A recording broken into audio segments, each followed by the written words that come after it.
From script to screen, every film is brought to life by visionary creatives and executives, all sharing one mission: to captivate the audience. Hosted by award-winning movie strategist Kevin Goetz, our podcast, Don't Kill the Messenger, offers a filmmaking masterclass through intimate conversations with Hollywood's most influential voices. And now, your host, Kevin Goetz. For those who haven't been part of a focus group following an audience test screening, let's paint the picture. So the movie ends and survey devices are handed out. The room becomes quiet.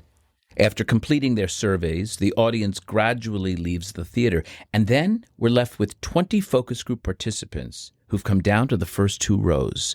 The filmmakers and studio executives sit behind the respondents, scattered in seats.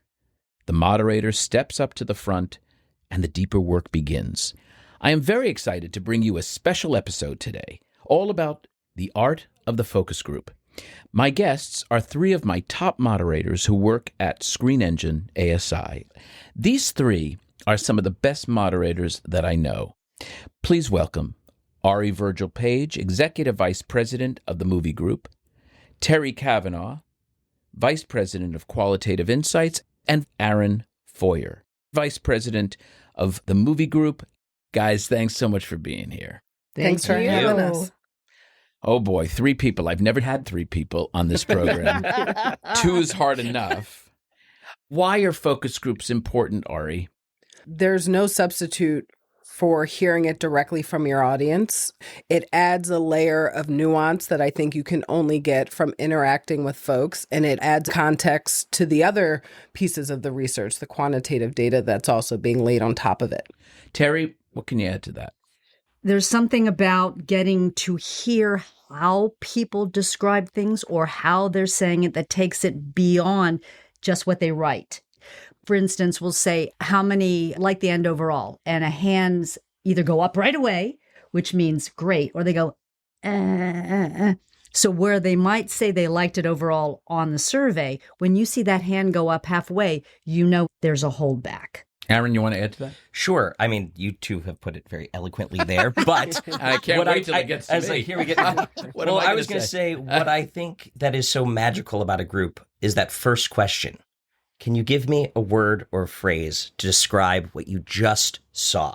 Because what the audience gives you in that top of mind thought, it's what the catalyst to the whole conversation is going to be. And you can uncover things right there from those first few moments with the focus group. And I've always found that fascinating because by the time you get to the end of it, it circles back to what was said right at the start. What's your background, Aaron? For the listeners on this program, I know their backgrounds intimately, but you don't. So I'm going to have them tell you in a very abbreviated way who they are. Sure. Born and raised in Chicago, still a Chicago boy at heart. Studied at Northern Illinois University at the acting school, got a BFA in acting, led by one of my mentors, which we share in common, and Terri and I share in common, Catherine Gately. Moved to Los Angeles in 2007, right after school. And all I knew, even though I came here as an actor, I was fortunate enough to have an agent, fortunate enough to go on many auditions when I first moved here. All I knew is I wanted to work within the entertainment industry, some way, somehow. And so what started for me was, well, I needed a part-time job.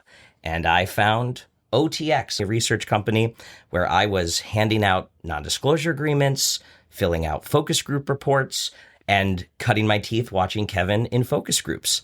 At the same time I was doing that, I was fortunate enough to work with producers in Hollywood. A mentor of mine, Michael Uslin, who taught me so much of the creative side of this industry. I learned about the comic book aspects of film and television, and I saw so many different perspectives. Well, then we fast forward to Screen Engine. And when Screen Engine came about, there was an opportunity for me to blend all of these various things that I had learned into a new job, into a new world, a world that I didn't expect that I would necessarily be in. And then I found a love and a passion for it. And that passion is the audience. That's what I fell in love with. The idea of connecting with an audience, working with filmmakers, producers, executives, and being able to help craft films in one way, shape, or form. Ari? Born and raised in Philadelphia. Go Birds. Hey, that was Eric Lomas's favorite team. Call out to Eric, who passed away a couple of years ago, and he was the most intense Eagles fan I have ever met. And my father abhorred your team. Go ahead. That's okay. Nobody likes us except for us, and we're okay with it. But born and raised in Philly, got my degree from Temple University in film. Any particular area of film? Film and media arts. It was just sort of like a generalized degree under the School of Communications. And so I was never a person who knew exactly what they wanted to be when they grew up, but I've always loved movies. I grew up sort of analyzing movies on my own, and people would say, well, what do you want to do? I'd say, well, I want to just talk about movies. And people go, oh, you want to be a critic? I go, well, no, I just want to talk about movies. And I had no idea that that was a job or a thing. I was just sort of saying what I earnestly wanted to do. And so fast forward through Temple, I came to California for an internship program. I was here for about a month. And at that point, I had graduated and had to decide, well, where do I want to start my career? So I said, let me try LA. I had some family here, and I honestly hated it, but eventually found my way to screenings work similar to Aaron, and then over time was fortunate enough to get the opportunity to moderate, and finally was able to just talk about movies in the ways that I always had wanted to. That but is had so incredible, no idea. I find, don't you all? Mm-hmm. Yeah. That she had that desire early on and then found it. Ari, what makes a great moderator? I think a great moderator has to be curious. I am naturally a curious person. I love a good whodunit. I love a good quirky detective. And so I feel like when I moderate, I get to sort of put on that hat. I'm on my own sort of discovery journey on behalf of course, the filmmakers. But even for myself, I'm personally curious in what the audience has to say. And I think that's part of it. Part of the reason I plucked you out of the chorus, if you will, and I'll talk about it like an old MGM musical, was because you were highly bright, but also could communicate those thoughts in a very cogent way. And also, people like talking to you. That's a gift. Terri, where are you from? Tell me everything about Terri. This is the first time they're meeting. Yeah. The very first time. Kevin and I go way, way, way back. How far back, Terri?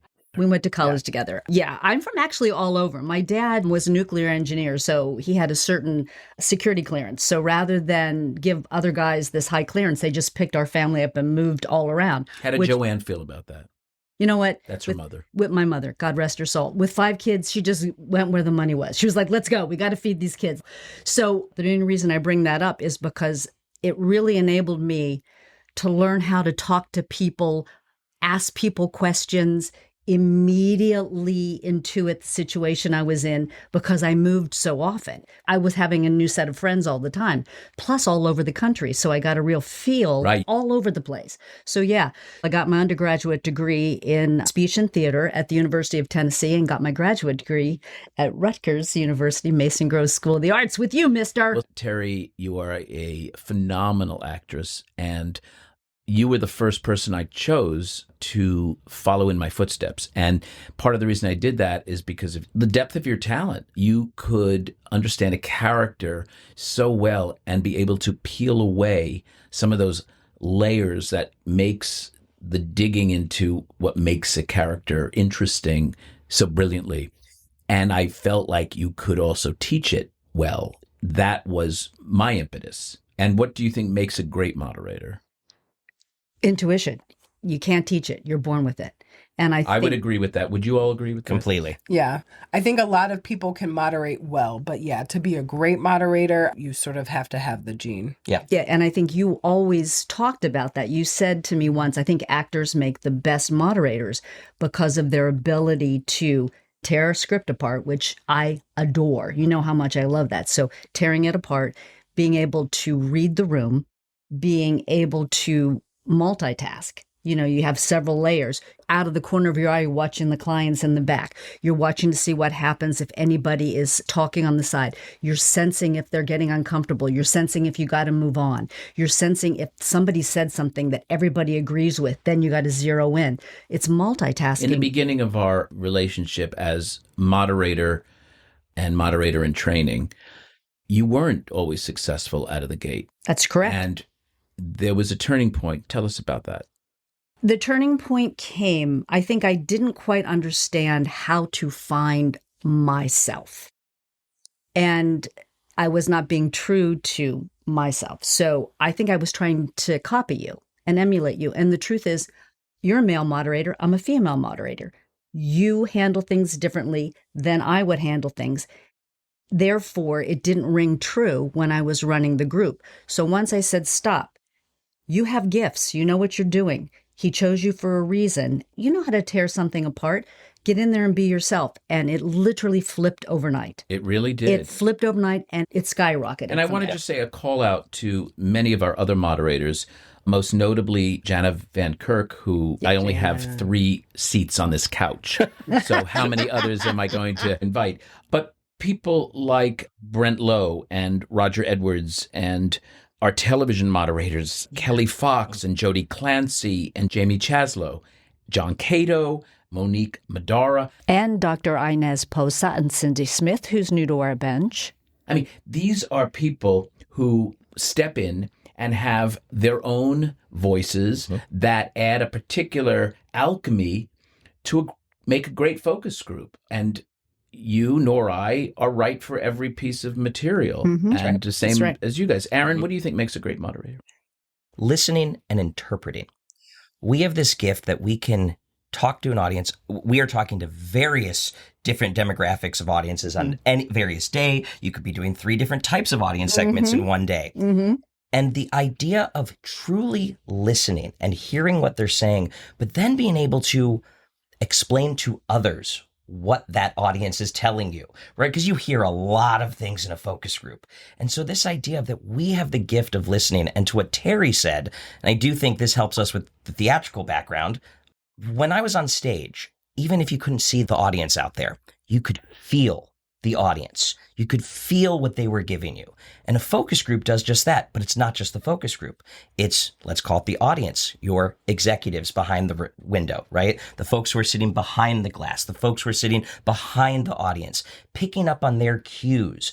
Well, it's the same thing we did on stage. It's the same thing I did at Second City when you could see the audience and you would feel what they were giving you in that moment and then interpret and listen and pivot. Well, the 3 of us, Terri, Aaron, and myself, are all actors.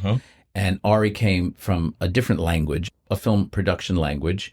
And I have to say that when I started producing movies, and I've made now 13 of them, I began to understand the movie language. And the movie language, coupled with the instincts, intuition, curiosity of an artist, an actor, was to me the perfect balance. And that's what I saw in each of you.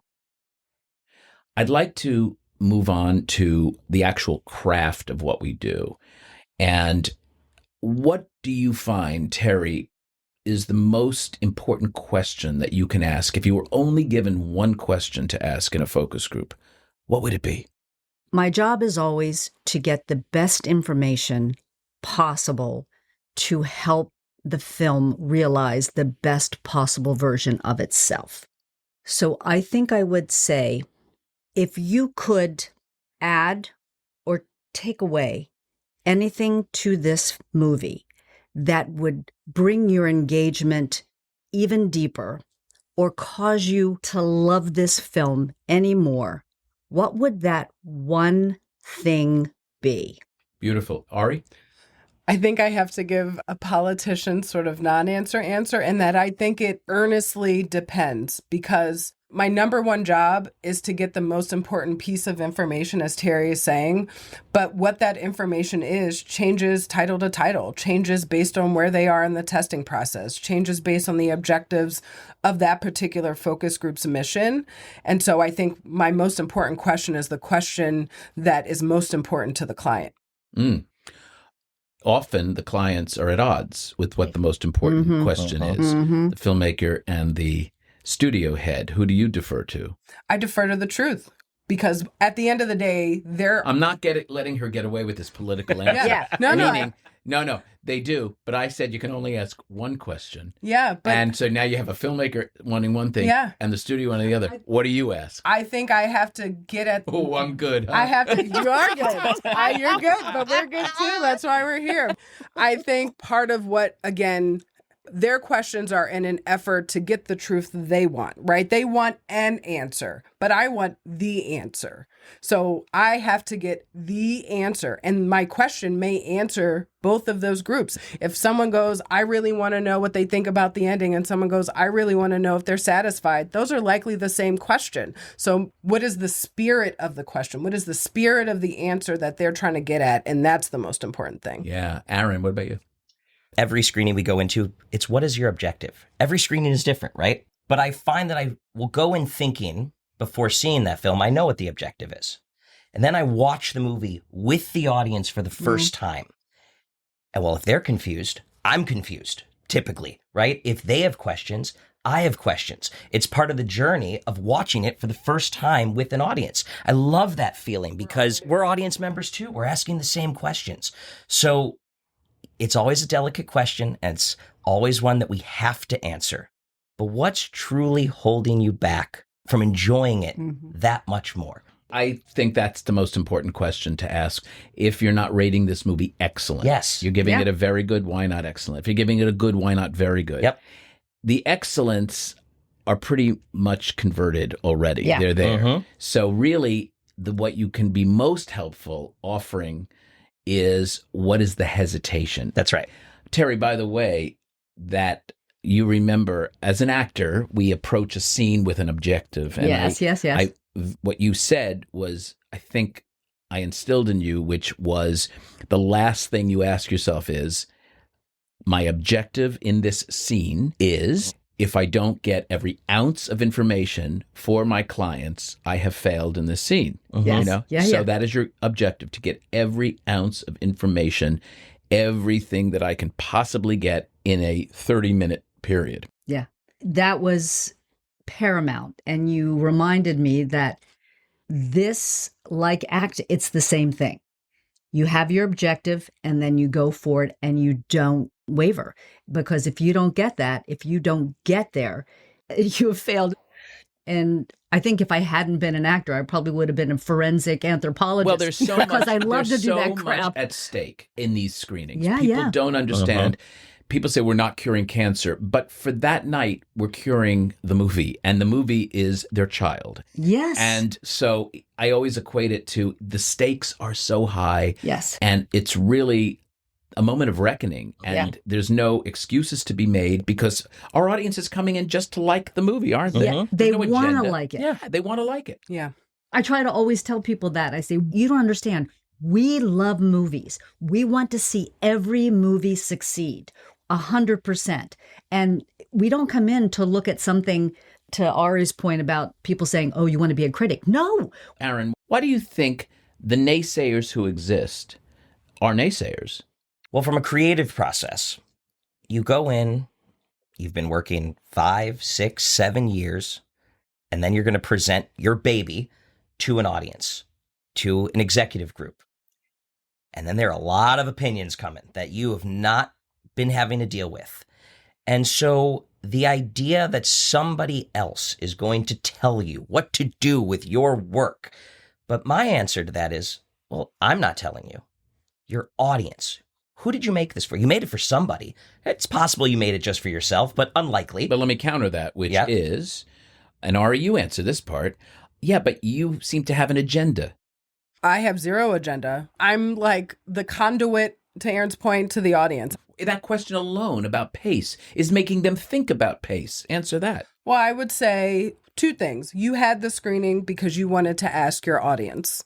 And how it landed. Right. Or just in general, what they thought. Right. And so don't ask a question you're not ready for the answer to. If you're actually here to get the truth, you have to be ready for what the truth is. And I think naysayers, to your original point, like research is a tool. Right? I can use a hammer to build or I can use a hammer to break. And part of it is, what is your perspective coming in? Yes. Do you see research as a productive process, or are you coming in seeing it as something that's meant to destroy or meant to derail? We're not here to stand in the way of the creative process. We're here to support it. If they're confused, whatever creative message you're trying to get across didn't land. You want to know that well before it gets to everybody, and there's nothing you can do about it. I think people have been so beat up to the point of getting to that screening, they have a distrust with other people wanting a certain agenda. And so we are just part of that after effect of other people who are just shitting on me or other people who are just coming after me.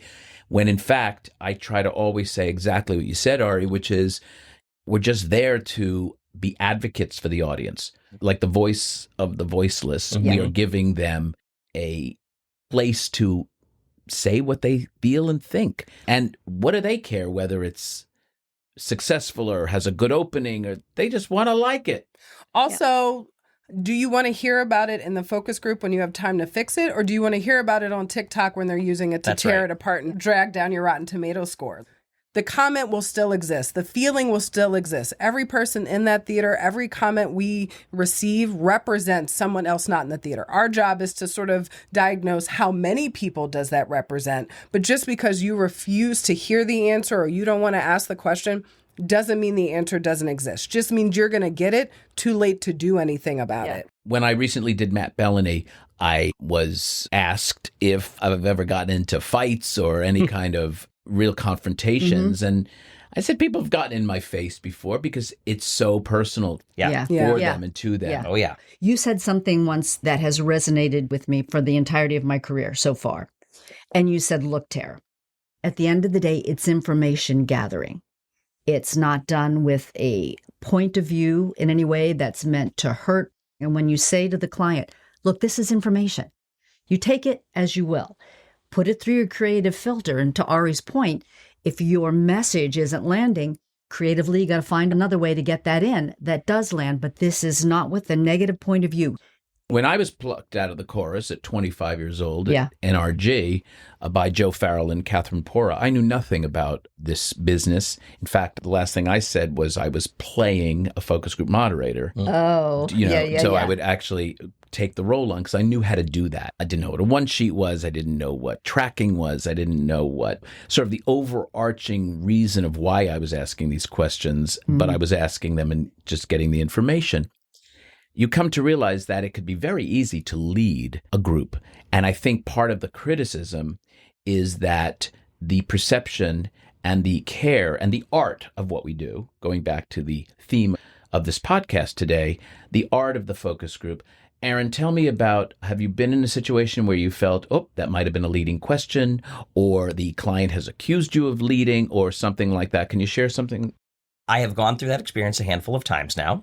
Not that many, thankfully, but a handful, where we are just there doing our job. We are there asking the questions that have to be asked, right? What's not resonating with the relationship? But a filmmaker did not want that question asked. But the question needed to be asked because the audience brought it up. The audience is asking questions. And so we then have to follow them, right? We have to follow what your audience is giving you in that focus group. And if the audience has a problem with the relationship, it is our job to understand and get under the hood of that, even if the filmmaker isn't going to be happy with you at the end. And I have been in that position where you walk out of a focus group and you get taken over the coals and you just have to take it. And fortunately, one thing that is different for me, I would say in terms of my moderating path, is for years at Screen Engine, I was the lead screening supervisor. And for years, I had interactions with filmmakers, with studio heads, intense moments, right? There's always one that sticks out. You were with me, Kevin, where a filmmaker was very upset and took me into a corner and was screaming at me all about the location of their seat in the theater. And I remember stepping up to the plate with that filmmaker and saying, hey, this is what your editorial team needed. This is where we were. I will do everything we can to handle this. I stood up for myself. I explained why we were doing what we were doing. And so that gave me strength, I would say, over the years of dealing with all those intense conversations. That's one example, right? There are many. But that then gave me the strength to then deal with it as a moderator. And God knows, I've called you, Kevin, going, what did I do? I just walked out of a focus group. Tears, right? Tears, sometimes you are. However, I go back and I'll listen to the focus group. Yeah. And go, what did I do? What can I do differently? Right. And I've talked you off the ledge a number of times. For sure. And all of you, because there are criticisms. And, it's funny, There are times that I continue to bring a coach into my life. I've done it for all of you. Yeah. And I'm actually being coached right now. I hired an executive coach just to better myself and continue to be at the top of my game. Mm-hmm. I don't want to sit on my laurels and just pretend that everyone's just going to go along with what I say. I want to improve my technique and myself as a human, as a man, as a professional, which will then be able to make me more effective as a moderator. Yep. When we come back, we are going to continue with our conversation with these absolutely wonderful professionals, these focus group moderators. We'll be back in a moment. If you're curious about how movies actually turn a profit, I've got something for you. My upcoming book, How to Score in Hollywood, dives into the intersection of creative instinct and audience insight and where the business of film meets the art of storytelling. The book is available for pre-order now on your favorite bookseller platform. I'm also putting together a book launch team, and I'd love for you to be a part of it. We're looking for people to help spread the word ahead of our November release and also to leave a short book review after its release. In exchange, you'll get early access to the book, exclusive behind-the-scenes content, and more. Sign up to join my launch team or for book updates at kevingoetz360.com. And as always, thank you for your support. And we're back with Aaron Feuer, Terri Cavanaugh, and Ari Virgil-Paige, three of my moderators at Screen Engine. What happens when you have a disruptive or unruly respondent in your focus group? I mean, I always say you're only as good as the people who you're speaking to or are in your group. Garbage in, garbage out is the old market research term for sample that has less than great research hygiene. Terri, what do you do? Well, thank God you were instrumental in helping me with this, because early on I thought, what the hell? You said, Terri, you walk to the other side. You make it very clear with your body language that this conversation is not going to continue. You can say, that's really great. Thanks, but I've heard a lot from you now. I'm going to move on to these other folks. Have you ever kicked anyone out of a group? No, I haven't ever kicked anyone out. I have silenced them by saying, you know what? That is so not helpful. What is not working for you in that moment? Can you tell me? I've actually kicked a couple of people out. I remember. I was actually observing once when you had to kick someone out. I think it was a qualifier that they didn't qualify, and so they were casting judgment on something. I think it was in a, behind glass in one of the focus groups behind two-way mirrors when you're talking about advertising materials. And they said something. They said, well, have you seen blah, blah, blah, blah, blah? And they somehow got through the screening process. And so they were asked to leave. I've also done things where I used to have someone in a room with me always to run the tech stuff in the old days when it wasn't digital. I would send you a note and say, pretend this person has a phone call. You'd go outside and then the head of the facility would come in and say, Jimmy, can I see you for a moment, please? Oh my gosh, and that's they great. Would say, oh, phone call? Oh, okay.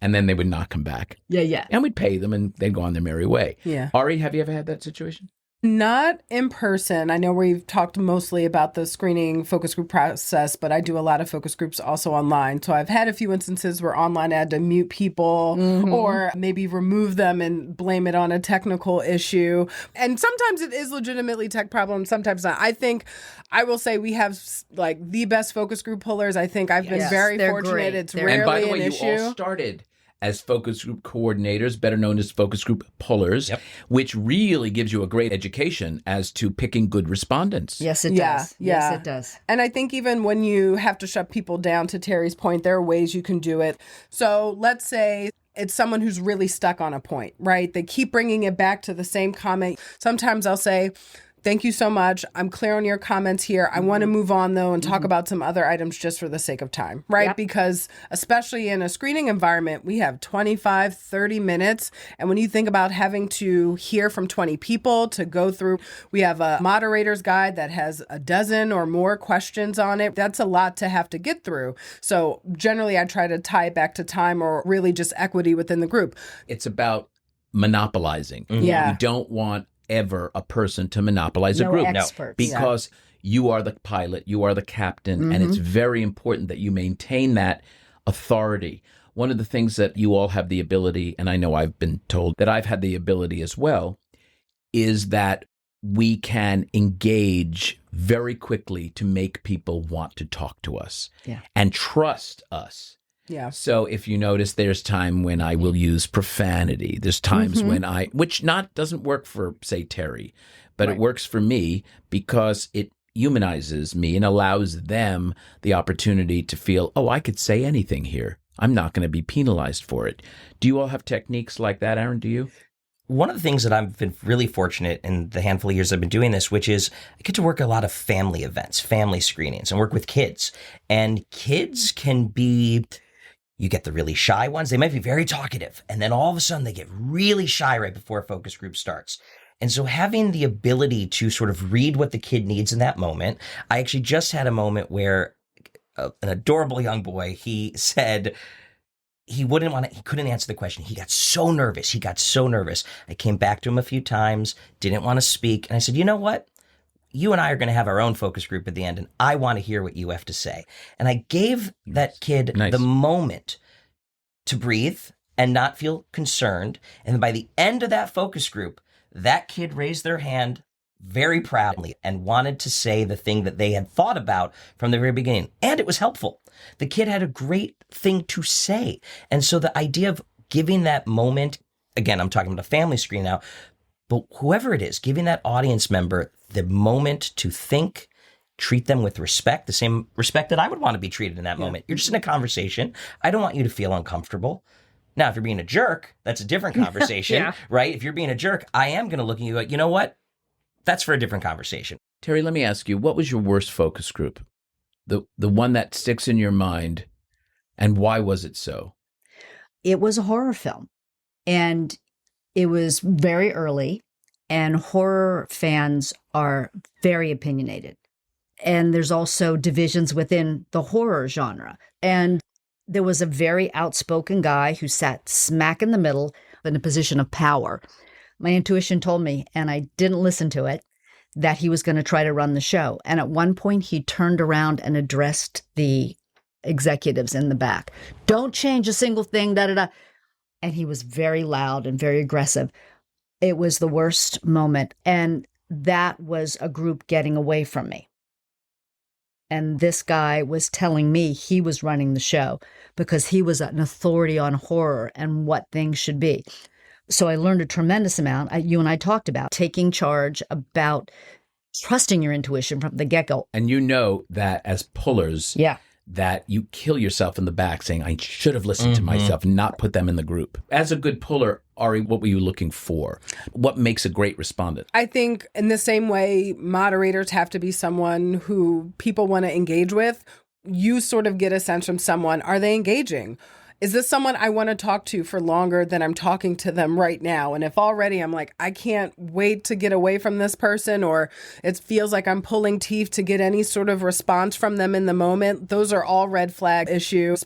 I also look at the passion or the polarization in their language. I hated that. You want constructive people, right? You want constructive people, but also people that are living in gray, not so black and white, because what happens is sometimes they'll take a position. Yes. Right. Yes. And that is a terrible respondent, in my opinion. Someone that is just committed to one thing, not open to anything else, because it's not, as you said, constructive. Right, because it's not a complete piece. Like if the movie was done and that's your final opinion on the piece, you're entitled to that. But part of the process, part of the goal is we're here to make this the best it can be, whatever that means for that particular film. And so if you're in service of just don't change a thing, even people who are overly positive aren't constructive anymore, right? Because we still want to understand no art is perfect. That's why filmmakers toil forever. And most movies now, filmmakers would still make changes. People would final edit until their graves if we let them. And we understand that. But there still has to be a moment where we go, how close can we get to perfection? And either you're picking people who you feel are servicing that mission, or you get an instinct that they're not really there in support of that. The older you get and the more you do this, you will find there are filmmakers who are very receptive. I've mentioned Ron Howard in this podcast many, many times, but I've worked with a number of filmmakers who are so receptive and so open and so embrace the process. Who are a couple of filmmakers that you've all worked with that you have a particular appreciation because they appreciate what you do? You have those pinch me moments where you're working with a filmmaker and someone you admire, right? We're all film buffs here. We love movies. We love theater. We love it. Peter Farrelly, recently, we were working the best. Just incredible. And not only was he receptive, he wanted to hear the research. He wanted to hear what the audience said. The first group I did with him, we walk out of that group and he pulls me aside. He goes, "That helped me so much, Aaron. Oh my God, that was, I was thinking this, but I didn't even think about that. And then we came back a handful of weeks later. They went in, they did the edit, all the things they needed to do. We came back, scores jumped.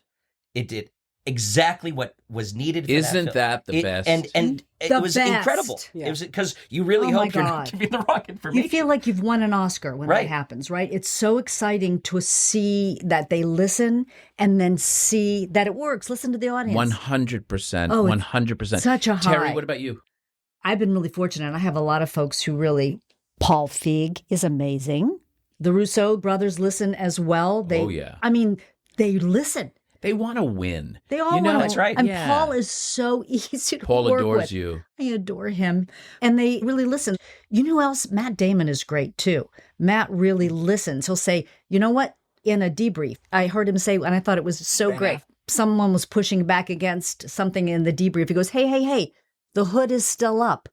Let's listen to all of this. Ooh. Isn't that great? Yeah, it's great. And no one takes it personally. It's just information, and we're just here to get the best possible end of all this information. And Adam McKay is another one who... Oh, Adam listens to everything the audience says. They know when something is a little off, but they listen to the meat of the information. Intuitively, they know too.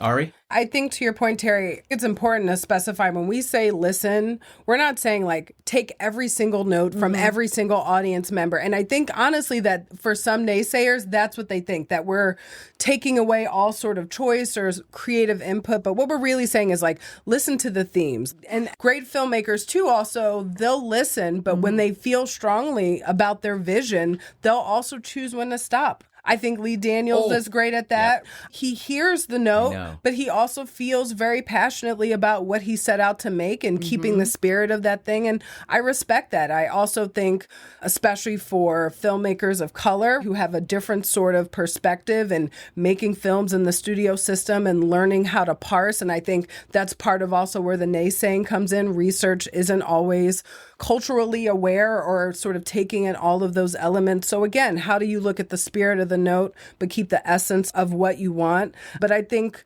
great filmmakers just understand it's a tool. It's another tool in the kit, and you'd be foolish not to use it. But the amount of use, the level of use, right? Some movies scored through the roof and your work is done before you start, and those are really great days at work. But some movies require a few rounds of renovations before you're ready to move in. Yeah. Prescriptives. And all we're saying is be honest about the stage your house is in. We'll help you finish it, but you have to be honest about where it is now if you're going to get the product you want. I mean, everybody, to your point, all the greats, Ron, Guillermo, these guys, they all believe in the process and they listen to the notes. And what Ari has to say is so true. They take away the information and then they process it. Guillermo goes, "Darling, you know I hate these." And I said, "Yes, I know."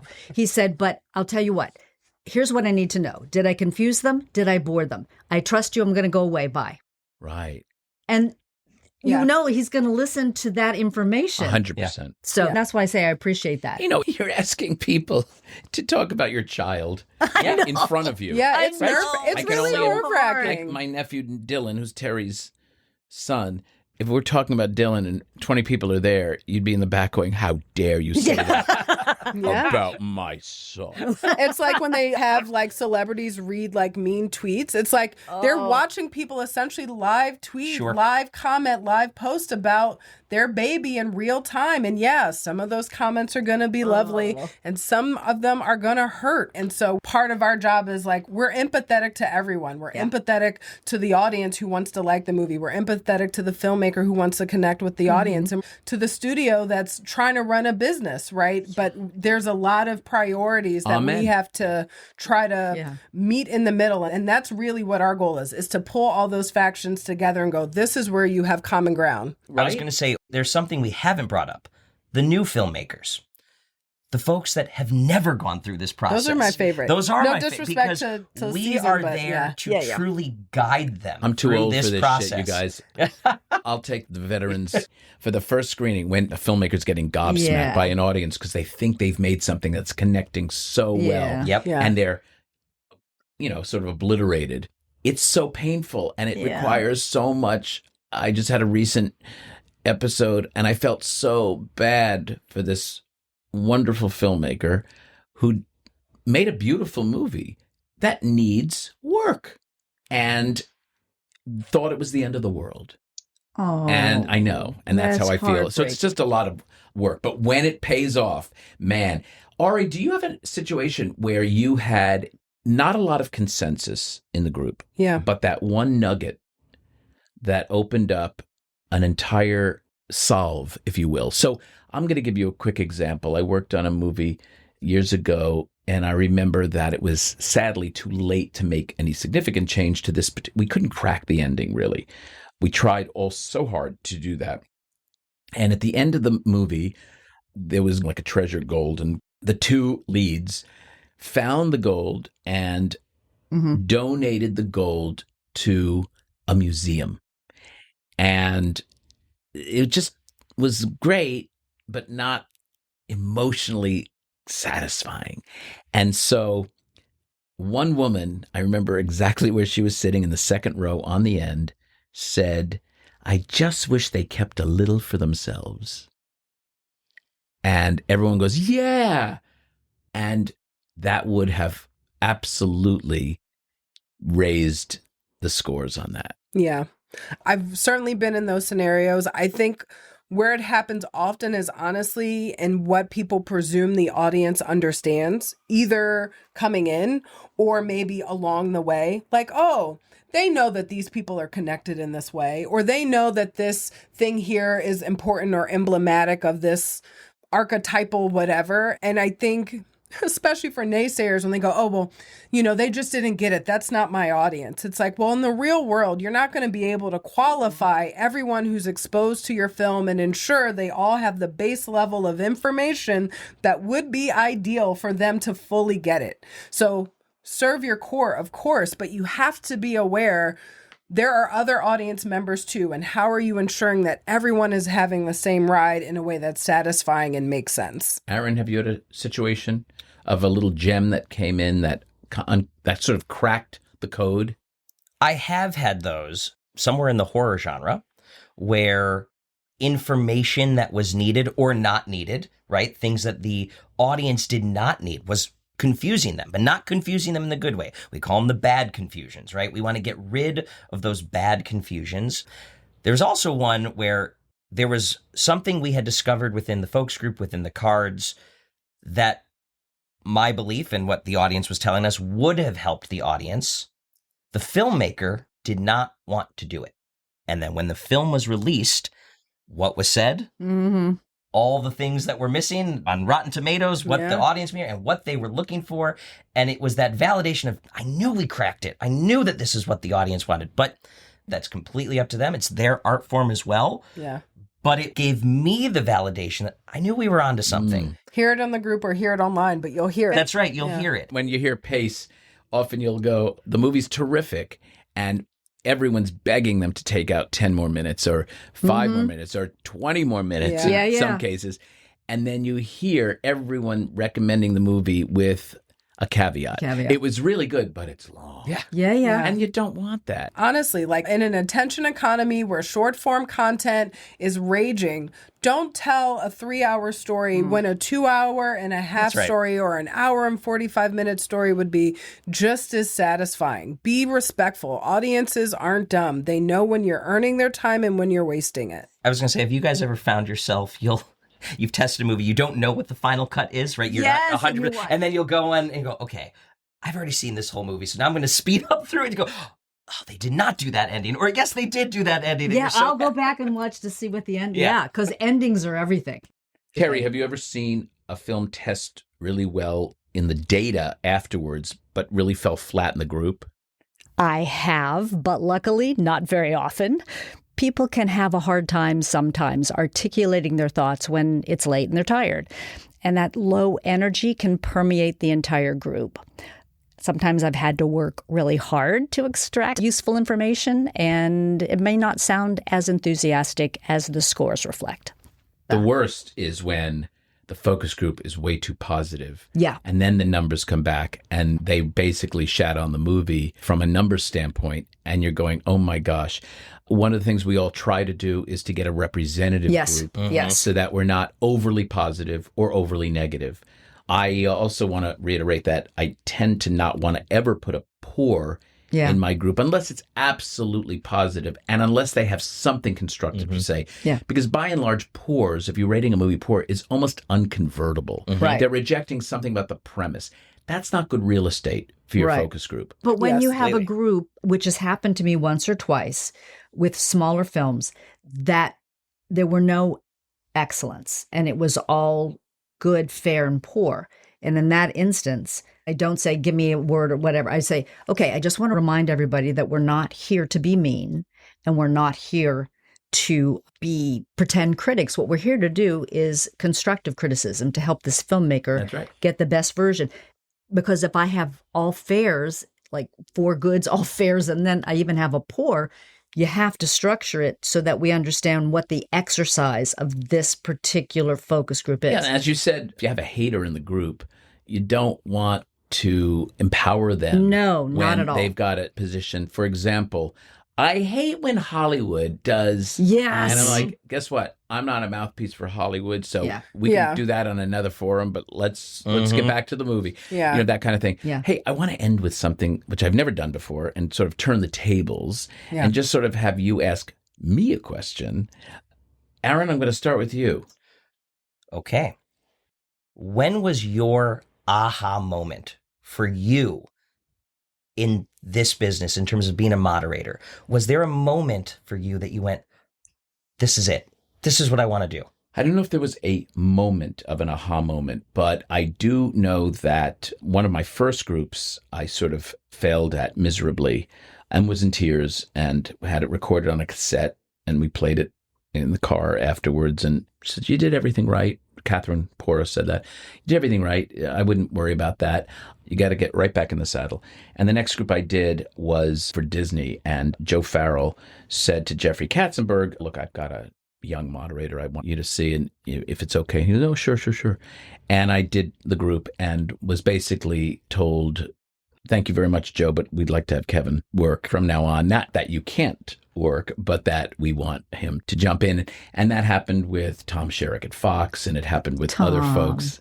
Yeah, throughout the industry. And suddenly I became the most requested moderator. So it wasn't a moment, but it was a turning point. Yep. Thank you. Terri. We work in a lot of modalities. I'm curious, do you have one that you favor or that you feel gives you the most juicy feedback? Oh, great question. And I would say in our regular focus group work after a movie, the implicit response turns me on. The body language, the hands going up super high, or not. A character who's a lead not being mentioned. Often what is not said is as important as what is said. Amen. And I get excited when I can actually tell a story through behavior. Yes. Just behavior. I don't even have to hear the words. If I say something and their response to it is intense or muted, I can often find that the most helpful. So the in-person modality of that implicit response is incredible. Ari. I'm curious how you would describe your moderator style. Like if someone's like, well, what's your vibe? Like when people ask me, I say, my style is agenda dinner party. Like in the sense that you're going to have a good time. It's going to feel like we know each other, but clearly I have a point of view about what I want to know. So I'm curious how you would describe your style. Confrontational and a challenger. I'm a 7 Enneagram on the Enneagram scale as an enthusiast, which I think makes you want to talk to me and trust me. But my wing is a challenger, and I'm always trying to challenge what they're saying. I will remember what everybody is saying, and I'll go back to someone. But you said this before, so you're contradicting yourself. Explain yourself. Yeah. I will be in their face and say, well, that's ridiculous. Why would you say that? You just said this. And I've worked in other industries where it hasn't worked as well as movies. But movies and I both are emotional and emotionally driven. And so I find that technique elicits the most honest, authentic response because people will stand up for themselves if they have conviction about it. And if they don't have conviction about it, they will rethink it. It's not that important. And the filmmakers, they seem to really appreciate that. They know I'm on their side. And the studio as well. I hope they do. And sometimes it's quite successful. Most of the time it works. And for the rare times you can counter a respondent who just can't handle that kind of confrontation, or even a filmmaker or studio person who feels like that is way too aggressive, I don't gel that well with. But it is my style. It's worked for me 95% of the time in my career, so I value it. It's a terrific question. I just want to say, though, what I find really interesting is I'm training the next generation because I'm not going to be doing this forever. And I have people in the batter's box who are warming up to take over, and I'm very excited about that. Nothing gives me more pleasure than to hear, oh, can we have Terri for that? Oh, I'd love Aaron for that. Oh, could Ari do that? And I am joyful when that happens. I feel very fortunate for the path that I've been on with Screen Engine and with you, and moderating is newer on my path here, relatively speaking. You know, I've been with Screen Engine since 2010. So yeah, it's very cool to be able to do what we do, to go in a movie theater and see posters and go, oh, we worked on that. You guys, what can I say except thank you so much for many things, for being as talented as you all are, for being as intuitive and curious as you all are, and for sharing your careers and choosing to fulfill your careers at Screen Engine. It means the world to me, and I love you all. So thanks again, everyone. Thank you, Kev. To our listeners, I hope you enjoyed our interview today. For more filmmaking and audience testing stories, I invite you to check out my book, Audienceology, at Amazon or through my website at kevingoetz360.com. You can also follow me on my social media. Next time on Don't Kill the Messenger, I'll welcome producer Basil Iwanek. Until then, I'm Kevin Goetz, and to you, our listeners, I appreciate you being part of the movie-making process. Your opinions matter.